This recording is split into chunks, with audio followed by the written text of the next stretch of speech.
Brother Lawrence, the practice of the presence of God, the best rule of a holy life.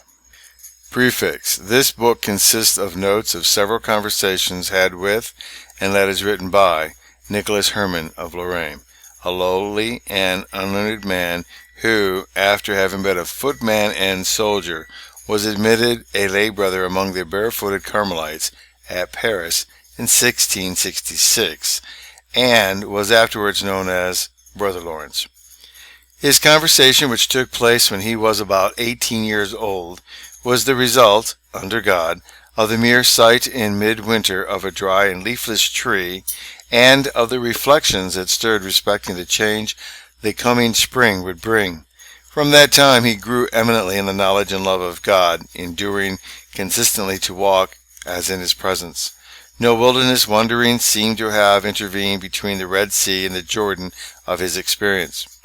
A holy, consecrated man, he lived his Christian life through as a pilgrim, as a steward, and not as an owner, and died at the age of 80, leaving a name which has been as ointment poured forth. The conversations are supposed to have been written by M. Beaufort, Grand Vicar of M. D. de Chalons, that's Chalons, formerly Cardinal de, and then Noailles, by whose recommendations the letters were first published. The book has, within a short time, gone through repeated editions, and has been a means of blessings to many souls. It contains very much of that wisdom which only lips the Lord has touched can express, and which only hearts he has made teachable can receive. May this edition also be blessed by God and redound to the praise of the glory of his grace. Conversations. First conversation. The first time I saw Brother Lawrence was upon the 3rd of August, 1666. He told me that God had done him a singular favor in his conversion at the age of 18. That in the winter, seeing a tree stripped of its leaves, and considering that within a little time the leaves would be renewed, and after that the flowers and fruit would appear, he received a high view of the providence and power of God, which has never since been effaced from his soul.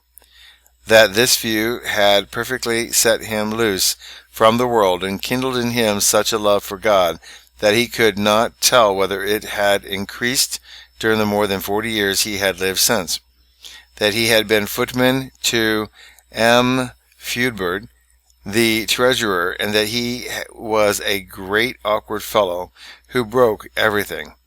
That he had desired to be received into a monastery, thinking that he would there be made to smart for his awkwardness and faults he should commit, and so he should sacrifice to God his life, with its pleasures, but that God had disappointed him, he having met with nothing but satisfaction in that state. That we should establish ourselves in a sense of God's presence by continually conversing with him, that it was a shameful thing to quit his conversation to think of trifles and fooleries, that we should feed and nourish our souls with high notions of God, which would yield us great joy in being devoted to him, that we ought to quicken an example to enliven our faith, that it was lamentable we had so little, and that instead of taking faith for the rule of their conduct, men amused themselves with trivial devotions which changed daily, that the way of faith was the spirit of the church, and that it was sufficient to bring us to a high degree of perfection, that we ought to give ourselves up to God with regard both to things temporal and spiritual, and seek our satisfaction only in the fulfilling of his will, whether he led us by suffering or by consolation, for all would be equal to a soul truly resigned. That there needed fidelity in those drynesses or insensibilities and irksomenesses in prayer by which God tries our love to him, that then was the time for us to make good and effectual acts of resignation, whereof one alone would oftentimes very much promote our spiritual advancement. That as for the miseries and sins he heard of daily in the world, he was so far from wondering at them that, on the contrary, He was surprised that there were not more, considering the malice sinners were capable of. That, for his part, he prayed for them, but knowing that God could remedy the mischiefs they did when he pleased, he gave himself no further trouble. That to arrive at such resignation as God requires, we should watch attentively over all the passions which mingle as well in spiritual things as in those of grosser nature, that God would give light concerning those passions to those who truly desire to serve God.